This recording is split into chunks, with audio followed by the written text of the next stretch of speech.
week we talked about the terrorist attack in the Allenby crossing, the border between Israel or the West Bank, depending on how you want to put it, and Jordan, where a Jordanian truck driver who was driving into Israel got out of his truck, shot and killed three people before being neutralized. And we talked about the general problem of the border, the so-called Philadelphia corridor of the east to the eastern border of Israel, the border between the West Bank and Jordan, 309 kilometers of mostly unguarded border from which, presumably Iran can send whatever they want to send to their friends, the Palestinians, to murder Israelis. But I don't know to what extent we talked about, and it certainly, if we did, it bears repeating, uh, the Jordanian people and their part in this and where they stand in this, because Jordan is one of those few Arab countries that has peace with Israel on paper. They signed a peace deal in 1994, the second Arab country to do so after Egypt. Um, and Israelis bought that. They believed it at the time. It wasn't even something that many Israelis objected to as much as the Oslo Accords a year earlier, because this was uh, nothing was really given in exchange. It was as close as you can come to an actual peace deal. But the fact is, Jordan is a dictatorship. It's a monarchy, but a monarchy in the fullest sense, not in the sense that Britain is a monarchy. It is ruled by the monarch, and the people don't necessarily agree. And the people of Jordan have spoken since the terrorist attack, and they spoke before, and where they stand is pretty clear. We're going to show you where they stand, but before that, welcome to the Daily Objective. Thank you, Jonathan, for the super chat. Daniel, your thoughts on Jordan and how Israel is dealing with Jordan, how the West sees Jordan. So just a quick comment about the king of Jordan, and I don't know if my knowledge of the everything that's going on has gotten ahead of me, or if my racism has gotten ahead of me. But immediately Abdullah went into my head as like a king of Jordan, and it is him. So either I'm really knowledgeable, or I'm very much assuming of everybody has the same name. Um, but yeah, so what has happened, we've discussed on October 8th, a Jordanian truck driver carried out a shooting attack. He killed three Israelis, and since IDF was present, he was immediately killed in response. Jordan officially has condemned the attack and has also identified the attacker, Maher Al-Jazi, and basically has called for de-escalation. Few more things, and also so Netanyahu since has basically came to the border, and one of the things he said, he called for more enforced or sort of like a stronger border with Jordan. Also, so just so it's clear, because you know Israel shares sort of like two borders with Jordan. It shares the actual border, Israel proper, and it also shares a border in the West Bank, but Israel is the one controlling the actual border. Uh, Also, surprisingly, since I was researching the topic, apparently the toll for that border is like $50 to $60, which sounds insane, but I don't know how much more. So yeah, the whole so there was sort of information. Do you want to go straight up to the basically what has been the response? Well, one thing I'd say about when it comes to sort of Western media response, very few have even commented on the actual attack itself. I found more of the ones who sort of adopt the anti-Israel narrative, and the ones who actually like focus on the Middle East issue. But when it comes to sort of just general news, very few have commented, and none of them commented on what we're gonna discuss. uh, Yeah, I in just mean, a bit. we talk a lot about how the media reports this, and there's the news reporting, and then there's the opinion part of it. But the news reporting, is opinion driven, very very much so in pretty much every Western media outlet that I've looked at that is covering this issue. So there's things they can't ignore. They can't pretend that October 7th didn't happen. They reported that. But where there are terrorist attacks certainly attempted terrorist attacks, which happen daily, or where there are rockets from Lebanon, rockets and missiles every single day and night for almost a year now. It's not reported, it's reported when it kills 12 Israeli children, and then it's also reported with question marks. Was it really Hezbollah or was it the Israelis? Are they Israeli kids? That's one of the things we heard because it's in the Golan Heights. Yeah, those are Israeli kids. They were born in Israel, and their parents presumably were also born in Israel, unless they were very old when they had them. Um, so yeah, we have that, we have the Houthis attacking unsuccessfully, and then they attack semi-successfully, and you hear about it a little bit, but then you hear about Israel's response in Yemen, Israel's response in Lebanon, and that's what the media highlights because then the opinion part of it can say, look, Israel is trying to start a war with Yemen, Israel is trying to start a war with Lebanon. Yeah, that's there's always a reason behind why we hear what we hear and don't hear what we don't hear. Before we go to that to see what the Jordanian people are saying that we don't hear about. Jesse makes a comment here. Is it good that Jordan has a monarchy under these circumstances? If they had a government by the people, for the people, that could be terrible for Israel at least. Um, yeah, I don't think it's good. I don't think a dictatorship is ever good. And the fact that the culture is prone to dictatorship means that, if they had elections, free and fair elections, they would vote for some dictator. And yeah, maybe a more anti-Israel dictator. But I do think it's good to know where you stand. And if Jordan is an enemy, pretending that it's some sort of a friend because the dictator who's not popular is pretending to be a friend. Yeah, I don't see at all the advantage of that. I think the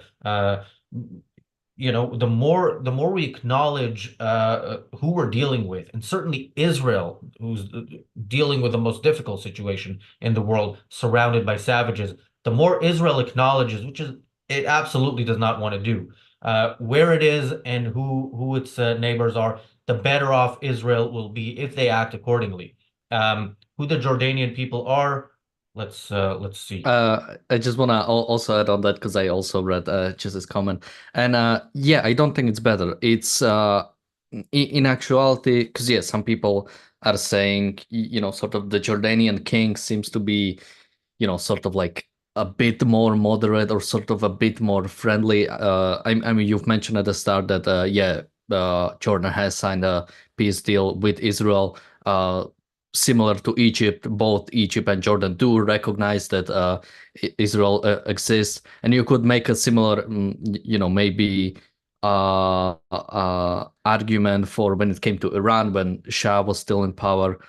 But the biggest problem is, yeah, that the people still, even when you have a dictatorship, people do still have a lot of power. And again, if sort of Jordanian king tried to, uh, and you have a lot of, even for example, this terrorism coming out of Jordan. So you have this sort of society.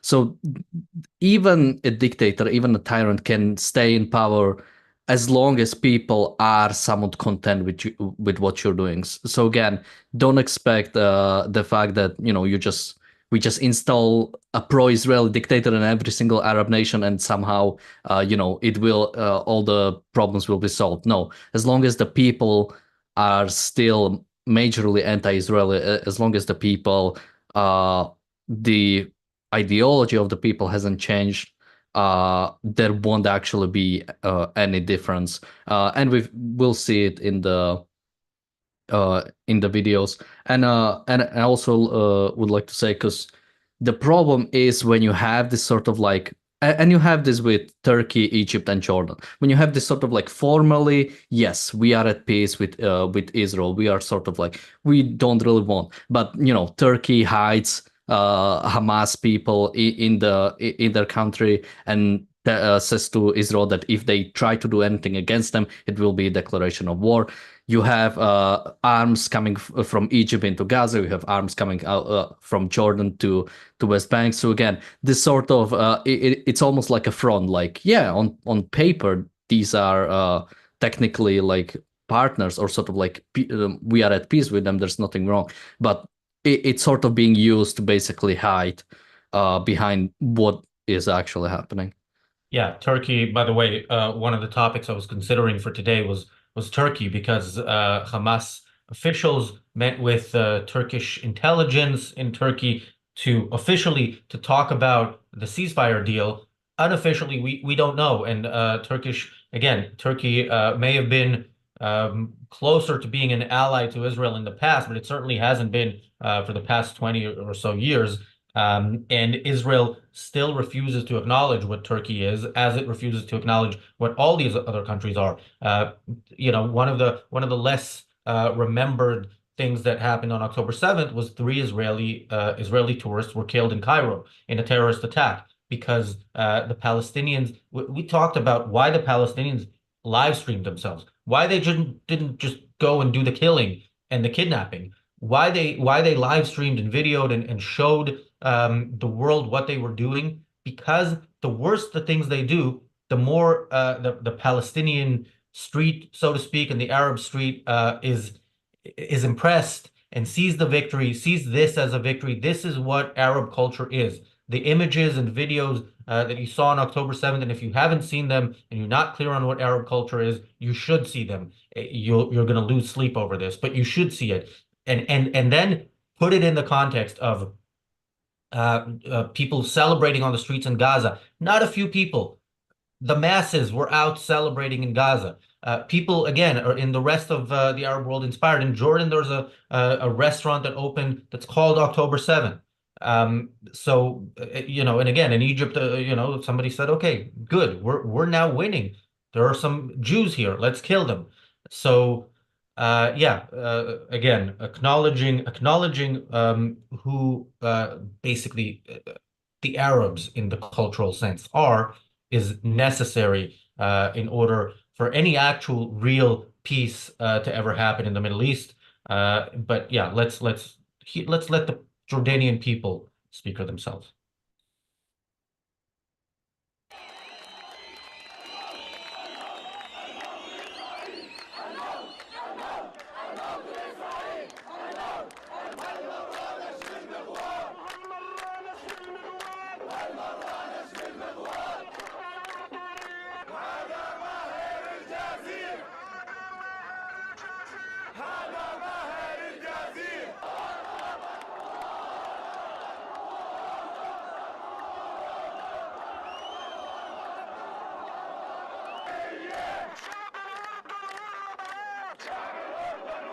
All right.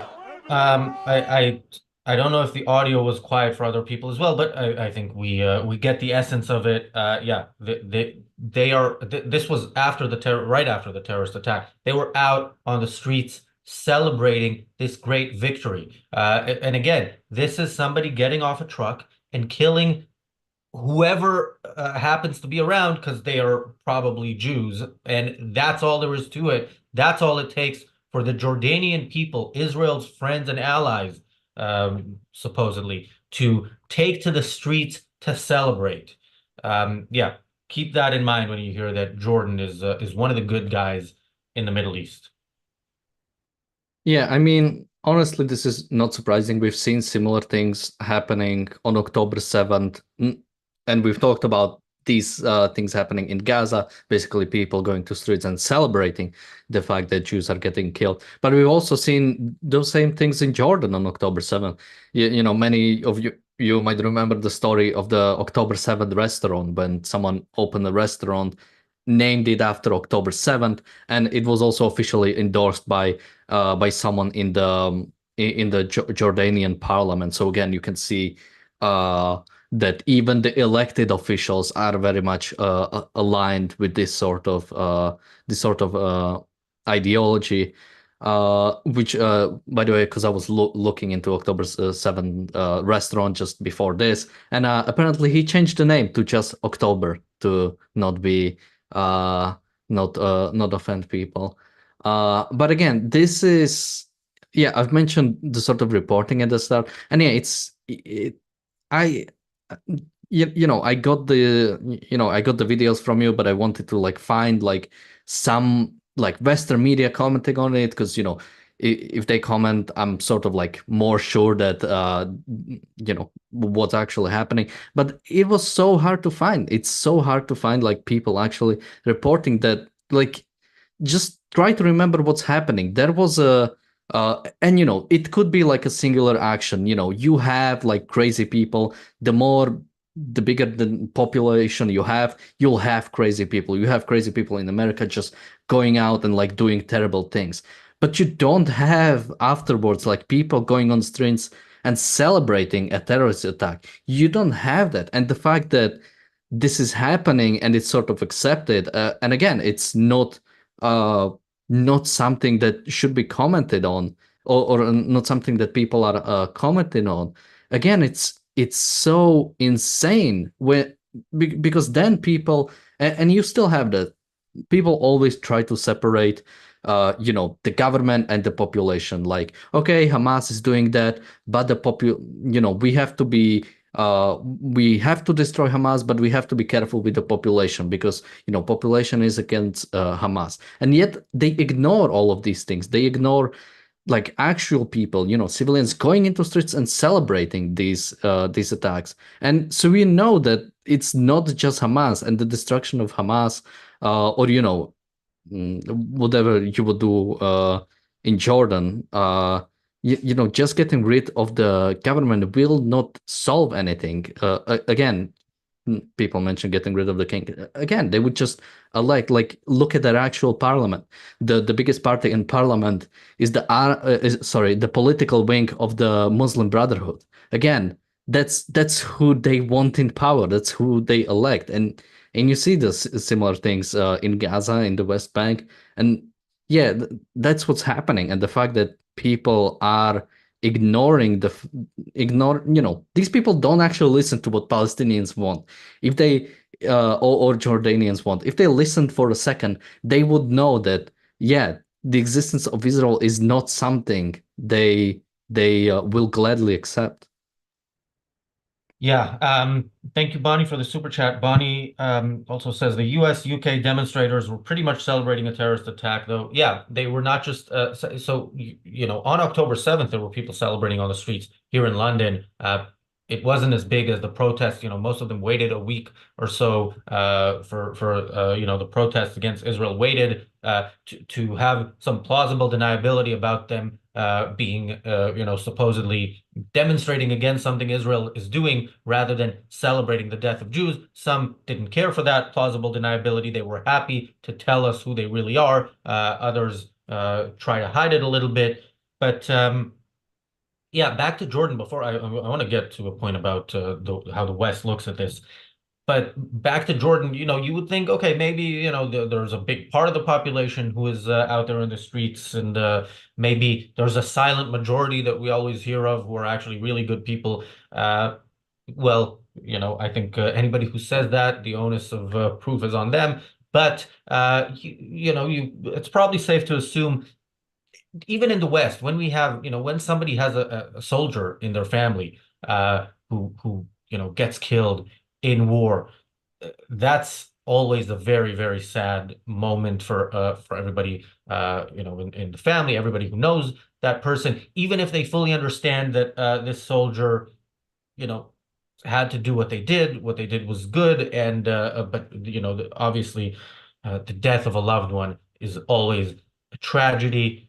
Is it so for the people close to the terrorist who committed this attack, the Jordanian terrorist who ended up dead? Let's hear from his father. The father of the gunman in the deadly shooting of 3 Israelis at a border crossing between the West Bank and Jordan has said he's proud of his son. He said Maher Al-Jazi, a retired Jordanian soldier, acted in response to the war in Gaza. ما قدموا شهادته هذه دفاع عن فلسطين وعن الأمة العربية والإسلامية، ومن ما يرى يعني الإنسان يشوف شو يجرى بالضفة الغربية وبغزة، يعني اندفاع إن شاء الله إنه نحو الشهادة، يعني اللي دفعته وصلتها الحكي، وأخذ مسدسه وعمل العملية الاستشهادية.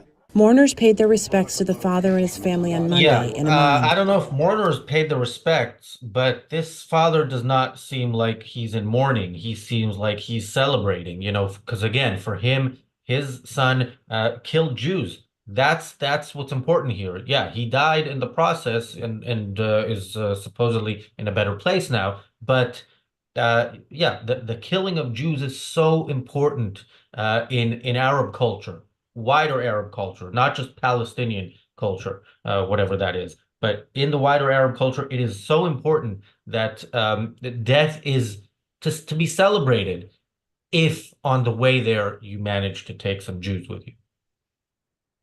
Yeah, I mean, the fact that he did seem happy. He did seem, happy for his son. He committed this in the yeah, it really shows you how despicable the religion is, how despicable this sort of like ideology is. Because I could see like this something like that happening. If you live under, my parents lived under communism, and I know of many dissidents, during the regime, and many of them either got arrested in prison, or some of them died because of their dissent, because they stood up against the government. But again, you wouldn't look at it as like, oh yeah, he's in prison, or he died, fighting for freedom, and we're happy for it. No, it would be like, he's brave. He did that, but we're still sad for him that he had to go. We're still sad that we live in this regime, and the fact that he's joyful. He's great. He couldn't, if I don't know if he has more sons, but it looks like he cannot wait for more of his family to basically do that, instead of you know wanting to change what's happening. It's again, it's so despicable. Thank you, PC, for the super chat. PC says, looks like Jordan is going towards the Muslim Brotherhood. I don't know, maybe. I mean, they have a dictator, this dictator, Abdullah, his predecessor was his father, King Hussein. They've been comfortable enough up until now. They've managed to stay in power. So I don't know, what these if these protests mean anything about the direction that Jordan is going. But we shouldn't really care. I mean, if the West acted appropriately towards anyone, basically, you judge people for who they are, and certainly if they tell you in no uncertain terms who they are, you believe them. If the West did that, that would not be an issue. Thank you, Gail, for the super chat. Along those lines, I have something I wanted to mention. So before earlier today, I was just scrolling through YouTube, and I got a recommendation for a video from Times Radio from 8 days ago. The title is Tony Blair Tells William Hague How He Would Solve Israel-Hamas War, and the thumbnail says, Tony Blair, How to End the War. So this is where the West is, that we're listening to Tony Blair, who bears a lot of responsibility for two lost wars to weaker enemies that he pushed for in a way of supposedly being the moderating force after 9/11, the one telling Bush, yeah, we need to do something, but it needs to be proportionate. I mean, Tony Blair is a villain in this. Tony Blair knows how to end war. Tony Blair knows how to create endless wars that don't achieve the result and only achieve death on both sides. By the way, if if that matters, then that's something to. And it's amazing. And he's talking to William Hague. I guess I don't listen to Times Radio. I'm guessing this is William Hague's show there. William Hague, was talking after October 7th about how there should be a Palestinian state. I mean, this guy, talking to that guy, seriously, that's not what the West needs. And if you want to know how to end a war, I will give you Razi's three-step plan. I have lost fewer wars than Tony Blair, so in that sense, I am a bit more qualified. Uh, the first step one, listen to your enemy. Listen to what they tell you and what they tell you their goal is, or the other side. Okay, then step two, decide whether or not they're the enemy. Decide whether or not their goals are goals you want to see achieved.